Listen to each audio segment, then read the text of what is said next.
We are very proud of Mackenzie Davis and the job that she has done in our communications center, only being with us for about 2 years. She saved 4 lives, 2 within an hour of each other.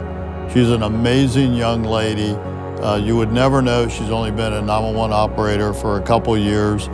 This isn't just a job for Mackenzie. She comes in every shift wanting to make a difference for the community, wanting to make a difference for everybody in the agency, and you could tell how much passion she has for the public safety industry. It definitely is not common for a dispatcher in 1 year to have 4 positive CPR outcomes. It's quite an accomplishment. On May 13th, I answered a 911 call and I knew it was going to be bad as soon as I picked up because I heard the hyperventilating and the crying immediately. I tried to get her to calm down as much as possible to try to get an address, and then when she was able to give me an address, I confirmed it, and then we tried to figure out what was going on.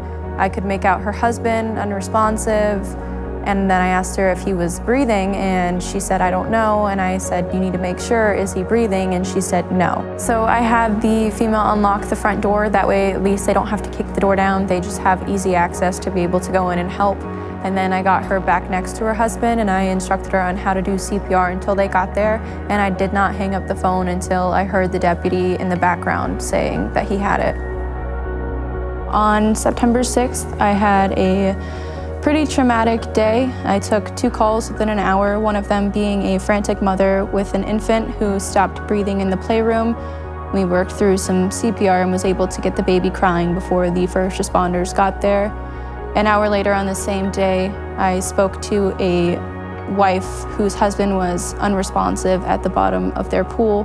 We were able to get him out of the pool and able to work through rounds of CPR until first responders got there. Both of the subjects ended up making it, but what comes to mind when I think about that day is, in fact, their voices. I don't think that I will ever be able to forget both of them when they called in.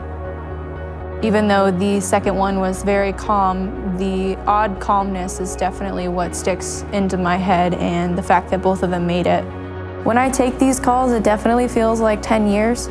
It feels like it takes forever for them to get on scene, when in reality it's only about 1 minute, 2 minutes to 5 minutes worth of a phone call.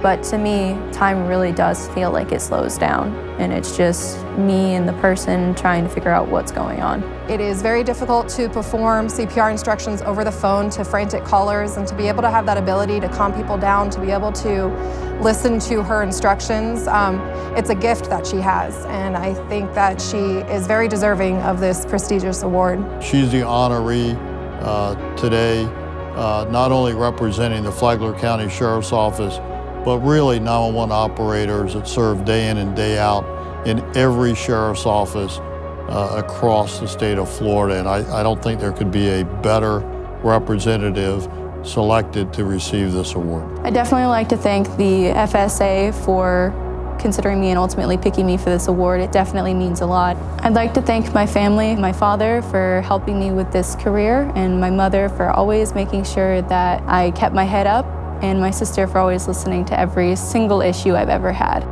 We always say we spend more time with our work family than our real family. We're there 12 hours a day, most of the time holidays. I've spent Christmases with these people, and I'd like to thank every single one of them for helping me out.